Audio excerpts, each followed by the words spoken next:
Hi everyone, welcome to the channel. My name is Nick Cosgrove and I'm back with this week's No Filter Q&A. This is the episode where I answer all questions related to diet, training, and supplementation that I've received over the last 7 days from our in-house clients, online clients, as well as a few of our online followers. Remember, if you have any questions related to your nutritional plan, your workout program, supplements you are currently taking, not taking, or considering taking, please feel free to email me those questions at nick@foreverfitperformance.com, or you can DM me your questions on my Instagram at fitcosgrove_. All right, let's get started with this week's no filter Q&A with question number one. Nick, why do so many people fail when they start fresh in January, and what actually works instead? So I believe you're referring to the New Year's crowd. And the New Year's crowd are the people who have A, never been to a gym and now they want to start going to the gym, or B, have been to a gym but now have taken a prolonged period of time away from exercise in general. Okay. And then they want to start fresh in the new year. Okay. Statistically speaking, 1 out of 10 people who start the gym in January will finish in December. That's 9 people gone.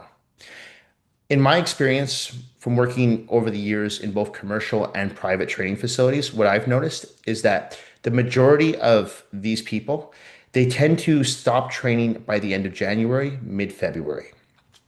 The reason I believe or I believe this happens, I should say, is because they have unrealistic expectations.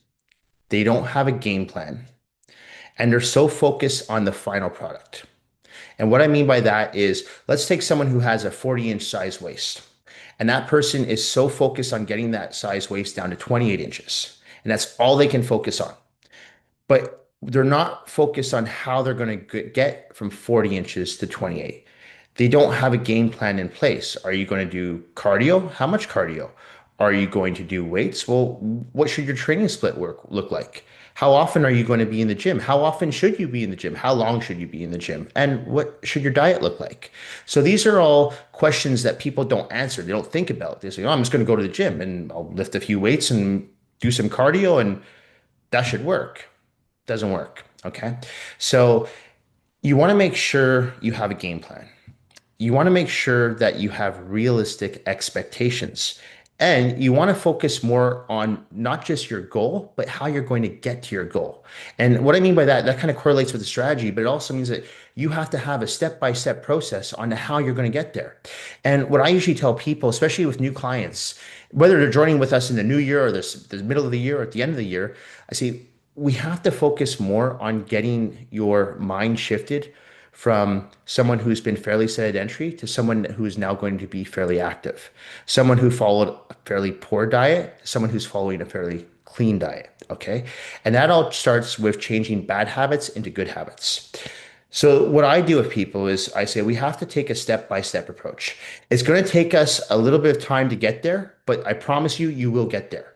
First, we have to create good habits. So that could be something so simple as if you're someone who wakes up at 7 a.m. every day because you work at 9 a.m., you're now maybe have to wake up at 6 a.m. So because you have to get your workout in at 7 a.m. before you go to work. That right there can be a challenge for a lot of people. It seems simple, but the act of doing it is going to be a challenge. Setting your alarm earlier, going to bed maybe 1 hour earlier, right? These are all things that you have to practice in order to get your ass to the gym at, let's say, 7 a.m. All right. So that's a lifestyle change. That's maybe giving up an hour of TV at night, right? So, or an hour of social time, whatever it may be. But that right there will get you into the habit of going to the gym on a consistent and regular basis. Okay. And then once you're in the gym on a consistent and regular basis, what are you going to do in the gym? Now, if you're not well versed with exercise selection and you're not really too sure how to perform or how much or which type of cardiovascular exercise you should be doing, my recommendation is to work with a personal trainer. All right. Or join a small group class because that's going to allow you to avoid trial and error. And it's going to help you troubleshoot when you do hit a plateau. Okay. And so when you do start to get frustrated because you're not seeing results, you have a professional that can guide you and can hold you accountable and explain to you what's happening with your body and maybe why you're not achieving results and what you need to do to start achieving results. Maybe it has nothing to do with your training. Maybe it's time to start looking at your diet. Or maybe you follow a really clean diet, but you need to up the intensity and the frequency in the gym. And working with a trained professional can help you do that.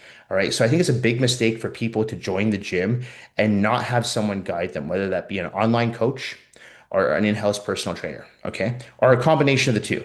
I think it's money well spent.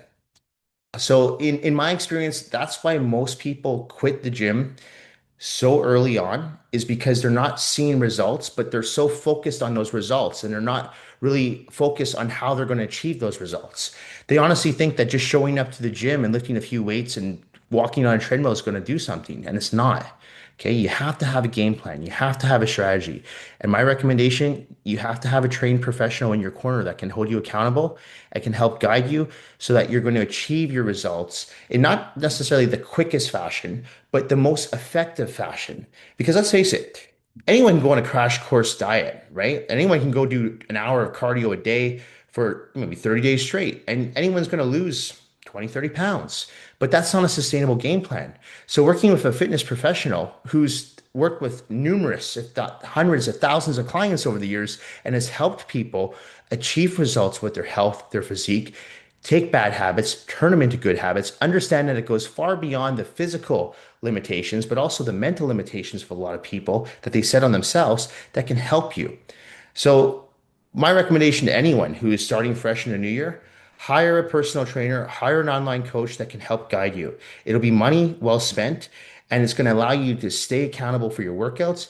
And you're going to be that 1 out of 10 people that survives from January all the way to December for the whole year. Okay. But in my experience, that's why most people give up early is because they don't see the results, but they're so focused on only the physical results. And they're not focused on how they're going to get there. They're not focused on changing bad habits into good habits. They're not focused on lifestyle changes. They're just focused on the final product, which in my opinion is a mistake. Okay. Nick, what's the biggest mindset shift someone needs to make when getting back into lifting after a long break? Yeah, that's a good question. It's similar to the previous question, but I'll answer a little bit differently here. I'll use myself as an example. Okay, so back in the summer, I had inaugular hernia surgery. Okay. And I had to take 4 weeks off from the gym. I was supposed to take 8 weeks off from the gym, but I took 4 weeks off. Now, I just mean 4 weeks off from training myself. I was still working with clients, but I was not training myself. And so when I came back from day one, my goal wasn't to put a whole bunch of muscle back on, okay? Because I lost probably about maybe 10 pounds of muscle. So my goal wasn't, I want to put back 10 pounds of muscle on week one. My goal was just to be able to get through the exercises that I normally do with relative ease. And what I mean by that, the planes and ranges of motion. Can I still do a bench press without feeling any pain in my shoulders? Can I still do a squat without feeling any pain in my knees? And most importantly, can I still perform all these exercises without bothering the area where I had the surgery done? Okay. Which in my case was my groin. So that was my goal. So it was more like a rehab program for my body. And I did that for about 2, 3 weeks. I was very patient. And lucky for me, I am a fairly patient individual. It helps that I know what I can achieve with my physique. I've been there before, so I know I could do it again, but I wasn't going to go from 0 to 100 overnight. So, as someone who, for example, I squat 315, my first leg day back, I didn't squat 315. I think I was squatting 135, which was a challenge for me because I hadn't squatted in about 4 or 5 weeks. So because I hadn't done that, my body wasn't accustomed to those planes and ranges of motion. But I knew after doing that 2 or 3 weeks in a row, I would build my strength back up. But I had to be patient. Okay. So this is the same thing I tell to people who are coming back from a long layoff. Remember, regardless if it's the holidays or maybe you took a few months off from the gym, you have to be patient and you can't get frustrated because if you start to get frustrated and go, I used to lift this and now I'm only lifting this, or I used to look like this and now I look like this, it's very easy to just give up. All right. So rather than focus just on the aesthetics or focus on the performance, try to focus on more the benefits that you're adding by getting yourself back to the gym. Okay. So in my case, it was more improving my mobility, my flexibility, improving my cardiovascular endurance once again, because I couldn't do anything. I could just work. I couldn't even swim. Right. So I noticed that even when I started swimming again, that it took me a little bit longer to get my speed back up again. Because before my surgery, I was doing up to 100 laps in my downstairs pool, a lap pool. I was lucky if I was doing 50 laps once I got back from my surgery. Okay. I could barely even do 20 laps. So it took time, but eventually got back up to 100 laps. Okay. And it took about a month to get there. but I was patient. So anyone who's coming back into the gym or getting back into training, whatever it may be, you have to prepare yourself for the obstacles, the plateaus, and the struggles because there's going to be a lot of them. But if you can keep yourself strong, and I'm not talking physically, I'm talking about mentally strong and focus on what you're trying to achieve. And I don't just mean with your physique, but focus on just getting back into your regular routine again, you will get there. All right. But this is what separates, in my opinion, people who are strong minded versus people who are weak minded, because the people who are weak minded give up. People who are strong minded and are patient will sustain throughout the workouts, sustain throughout the diet, and they will succeed throughout the program.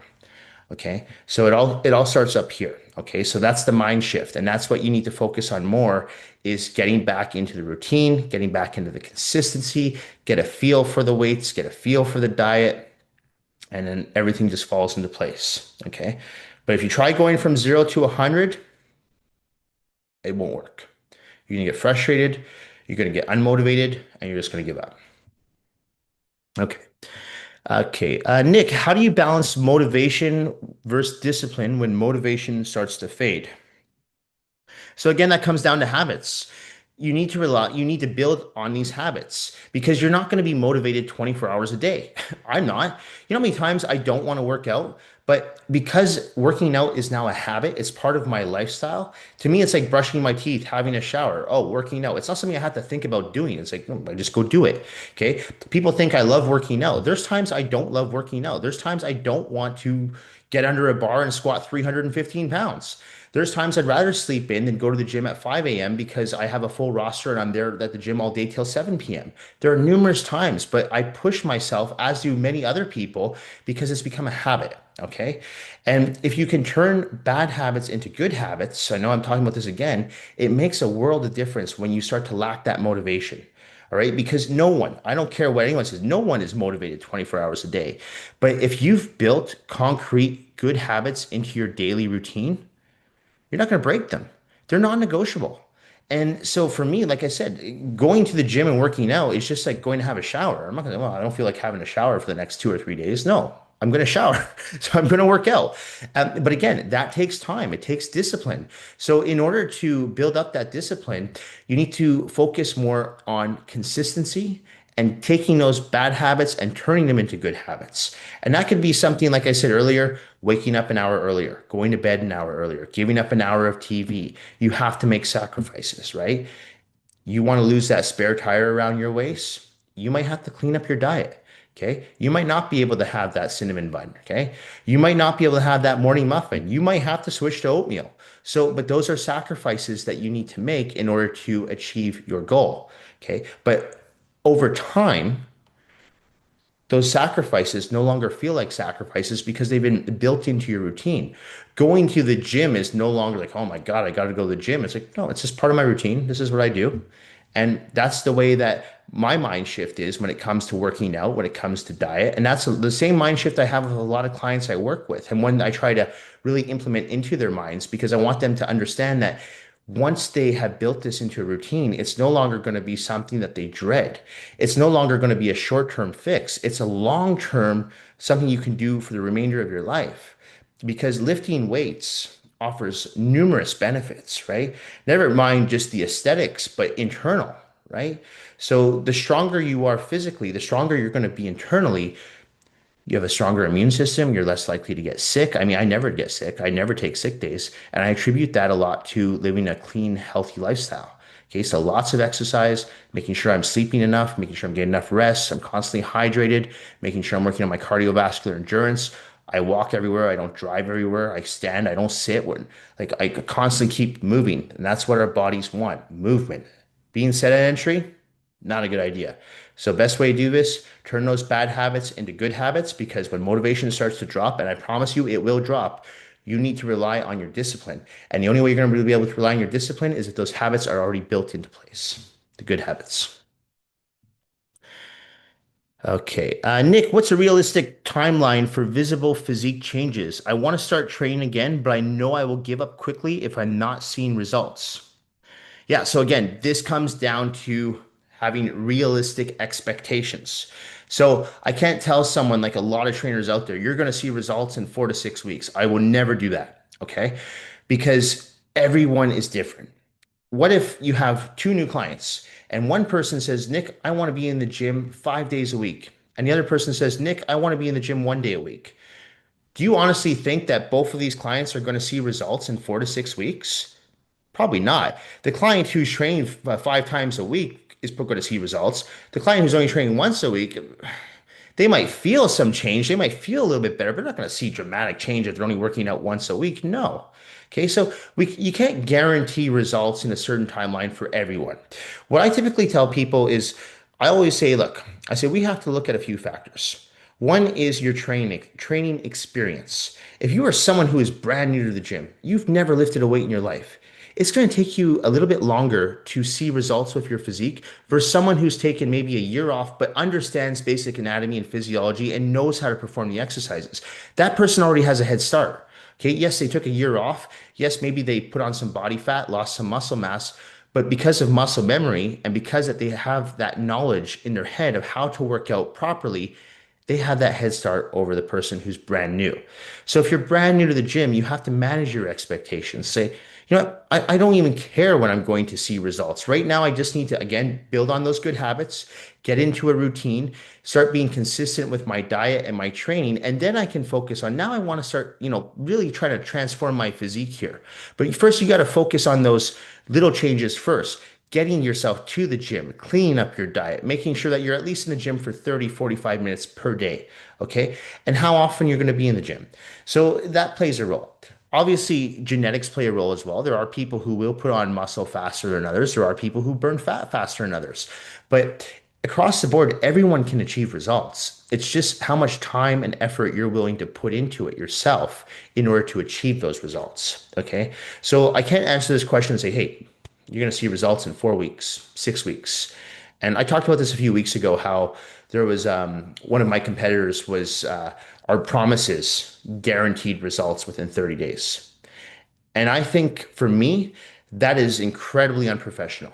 It's a sleazy sales tactic because you don't know the person that you're working with yet. You don't know if they have their physical limitations, previous or current injuries, mental barriers, right? So whatever that may be, you have to design the program for the individual that you as a coach are working with. That person might not, their expectations might not be to see results in 4 weeks. But if you're promising them results in 4 weeks and then you don't deliver, they're going to look at you and have zero confidence in your skill set. So I always tell clients, look, I'm like, I'm going to do the absolute best I can by giving you a customized program that's going to be designed specifically for you, your lifestyle, your genetics, and your goals. How you do what you do with that program, that's up to you. Okay. How hard do you want to lift in the gym? How heavy do you want to go in the gym? How long do you want to rest between your sets? How often are you going to show up to the gym? How often are you going to show up late to the gym? That all depends on you. Okay. But if you follow what I say, everything will fall into place and you will see results. But I'm not going to tell you you're going to see results in 4 weeks. I am going to tell you that if you stay consistent, you will see results though. And I'm going to tell you that if you are consistent on a day-to-day basis with your workouts and with your diet, that you're going to see dramatic results. But you have to stay focused and you have to stay consistent. That is the most important thing. Okay. So forget about this see results in 4 to 6 weeks garbage. Just focus, especially if you are someone who's new to the gym or coming back to the gym. Again, focus on getting back into the routine, turning those bad habits into good habits. I know I'm saying this a lot today, but it's so important because especially for people who are starting off again into the gym in 2026, it's all about habitual changes. Okay. And if you can get that mind shift and focus more on creating those bad habits into good habits and getting your training down, making sure your diet is dialed in, you're going to see results and you're going to feel results, and they're going to be dramatic changes in both your physique and your health. Okay. Uh, Nick, how should someone approach training if they're scared of getting injured or starting too hard? Hire a personal trainer. Okay. 100%. Hire a personal trainer. Here's the thing. There's a lot of people in the gym who either A, go too light, okay, or B, go too heavy. And I've seen both. I see people who are bench pressing 5 pound dumbbells and I'm watching them and I'm like, I could fall asleep watching you. There's zero intensity. Hell, it looks like you could fall asleep doing the exercise. You need to push yourself. All right. And then I see people who are lifting weights that are ridiculously too heavy for themselves. They're using every muscle group except the primary muscle group they should be working. They're using momentum. They're using ballistic form. It's just, it's crazy. But what I always tell people is instead of focusing on how light or how heavy you should be going, focus on your perceived exertion.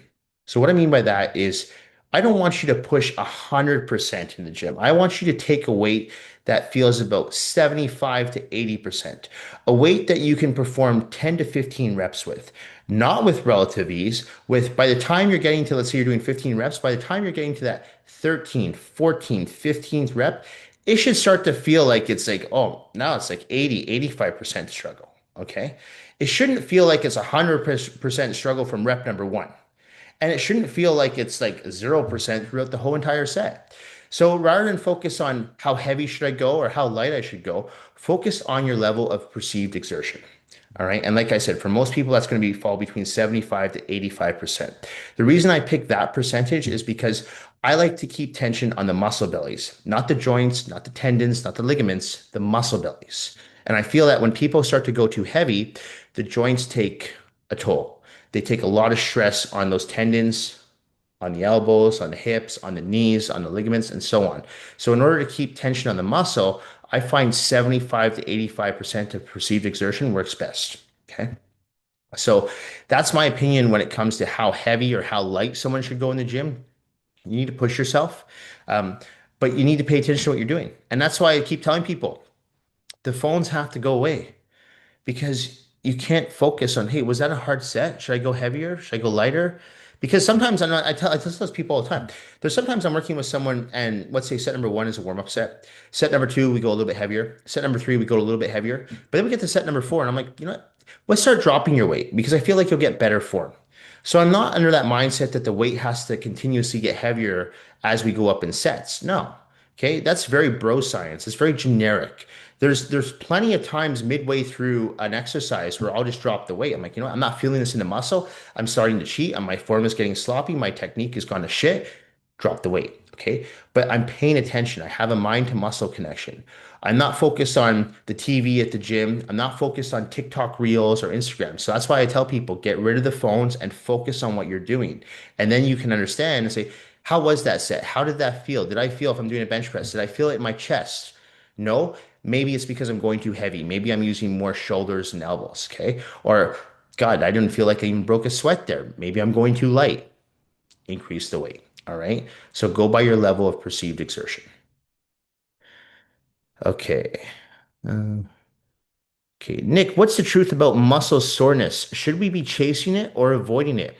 Muscle soreness, also known as DOMS, delayed onset muscle soreness, does not dictate how well your workout went. And what I mean by that is just because you're really sore doesn't mean that you had an incredible workout. I can take a beginner who's never done a full leg day with me and I can make them sore for a week. And that doesn't mean that that person did an amazing leg workout. It's the fact that they did a leg workout that they don't ever do.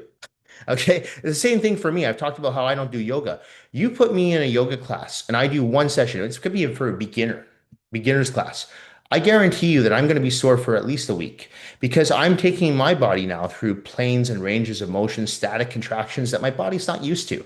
So of course I'm going to be sore. All right. So beginners are usually more sore than people who are intermediate or advanced. You know, I've been training my legs for over 20 years. They still get sore after a leg day, but not to the point where it hurts to sit down or it hurts to walk upstairs or go downstairs.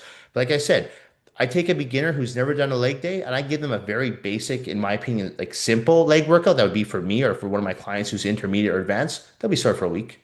And that doesn't mean that they're unfit. It doesn't mean that they're unhealthy. It doesn't mean that they're out of shape. It just means that we're taking their body through something that their body's not accustomed to. All right. So soreness does not dictate how well or you worked out. Okay. So just because you're more sore doesn't mean you had a better workout than someone who is less sore. All right. That is a huge misconception and one that needs to die because there are people who feel that if they're not sore after a workout, they didn't train hard enough. Or there's people who are sore after workout and they feel like maybe they pushed it too hard. Well, in that case, you have to know between good soreness versus bad soreness. All right. Now, good soreness would be, let's say you did a leg day.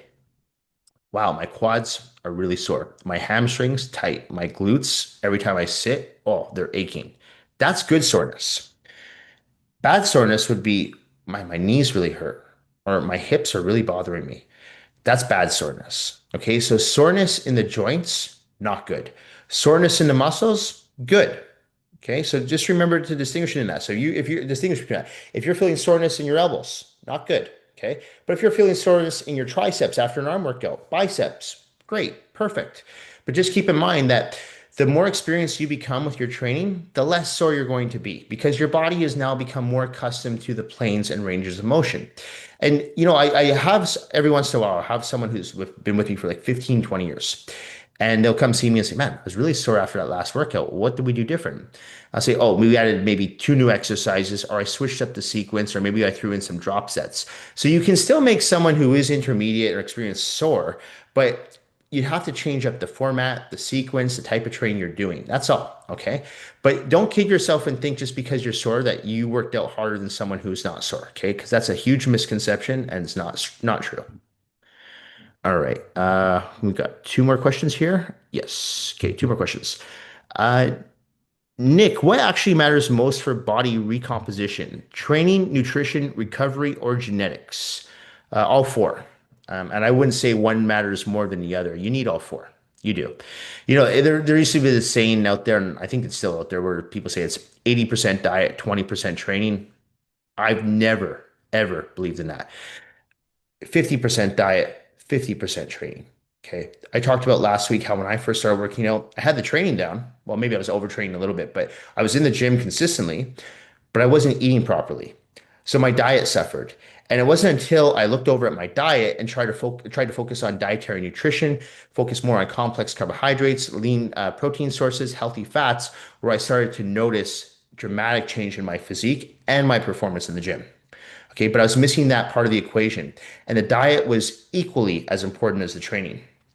As far as the recovery, that is equally as important because if you're only sleeping for 3, 4 hours a night, and I can tell you from someone who used to do this, you're not going to train to your utmost um, in the gym. You're not. There were times where I would be in the gym and I'd be on like 4 hours of sleep.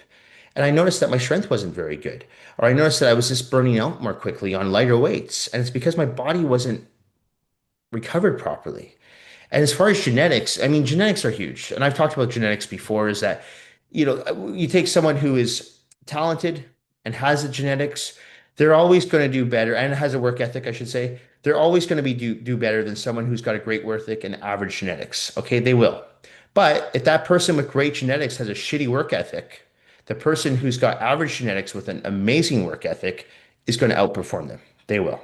All right. But don't become a slave to your genetics. Don't set limitations on yourself. I will add one more to this too, because the training is important, the nutrition is important, the recovery is important, the genetics are important, but also hydration is important. All right.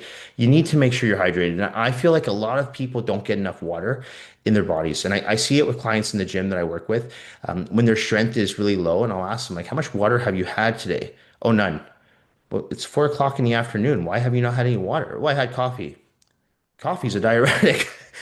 Coffee's going to set you back. So for every cup of coffee, you should be having 2 cups of water. So you want to make sure that you're hydrated as well. That's very important. So that's another one that should be added to that list. Another one too is also mindset. Mindset's very important too, because if you don't have the mindset, if you have a weak mindset, you're not going to really develop much in the gym. You're not. Okay, because you have to be prepared for those obstacles, those plateaus, when you lose motivation, potential injuries, how do you work around injuries? So that's just as important. Okay, so I wouldn't say that one's more important than the other. They all correlate together. They're all equally important, and you need to have all of them. If you're missing just one, that's like a piece of the puzzle. The puzzle's not complete. Okay, so even if you are someone who has average genetics, you can still get great results as long as your training's in check, your diet's in check, your recovery's in check, your hydration is in check, and your mindset's in check. Okay. So don't just think, well, that person has better genetics, so I should just give up. No, no, don't think like that. Stay in your own lane, focus on what you can achieve with your health and your physique. And again, you're going to see dramatic changes because As soon as you put limitations on yourself, you pretty much should give up at that point because there's no point on even bothering. All right, last question. Nick, is it better to focus on fat loss first or muscle gain when starting over, and why? Well, that will depend on what your goal is, right? Are you someone who is fairly overweight? Okay. Are you someone who's sitting around at like 40% body fat? Are you someone who's very lean and don't have any muscle, right? Or very little muscle? Are you an endomorph or are you an ectomorph?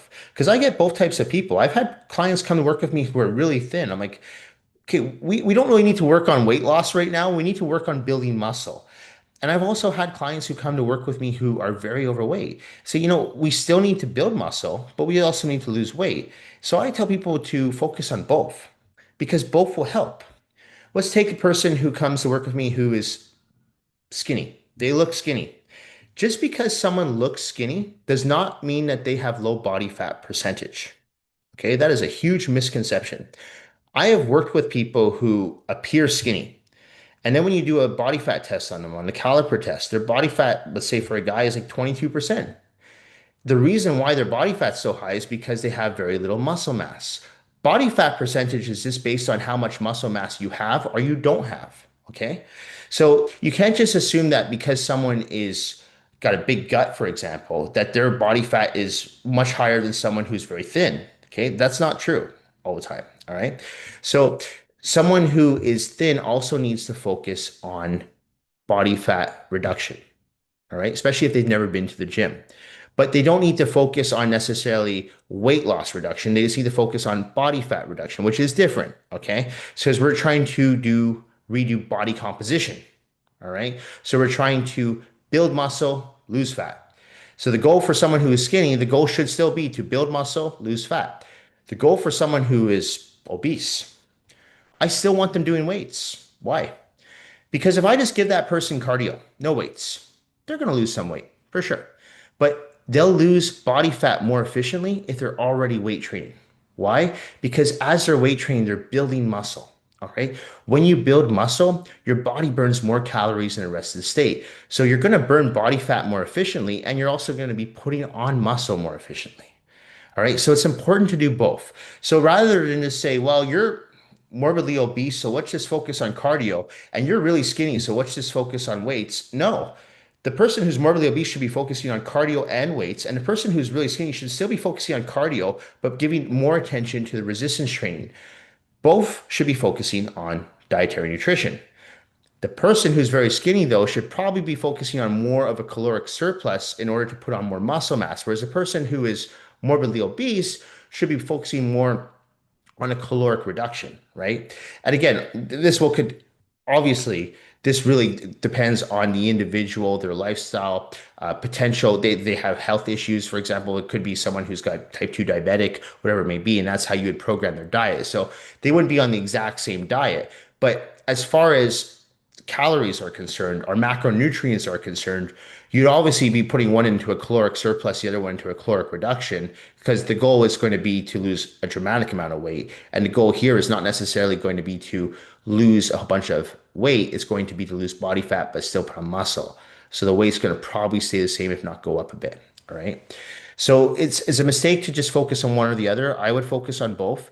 And in order to focus on both, you want to do a combination of cardiovascular training, resistance training, and also give a lot of focus and detail to your diet. So dietary nutrition. All right. But you can't do one without the other, in my opinion. Anyway, that's it for this week's No Filter Q&A. This episode will be going up on Monday, January 5th. As a reminder, if you have any questions related to your nutritional plan, workout program, supplements you are currently taking, not taking, or considering taking, please feel free to email me those questions at nick@foreverfitperformance.com, or you can DM me your questions on my Instagram at fitcosgrove_. Thank you all for watching. Thank you for supporting my YouTube channel, my online coaching business, as well as my in-house personal training business here in Vancouver, British Columbia. I truly do appreciate all the support and all the feedback that I receive from each and every single one of you. Thank you all again, and I will see you all next week. Bye for now.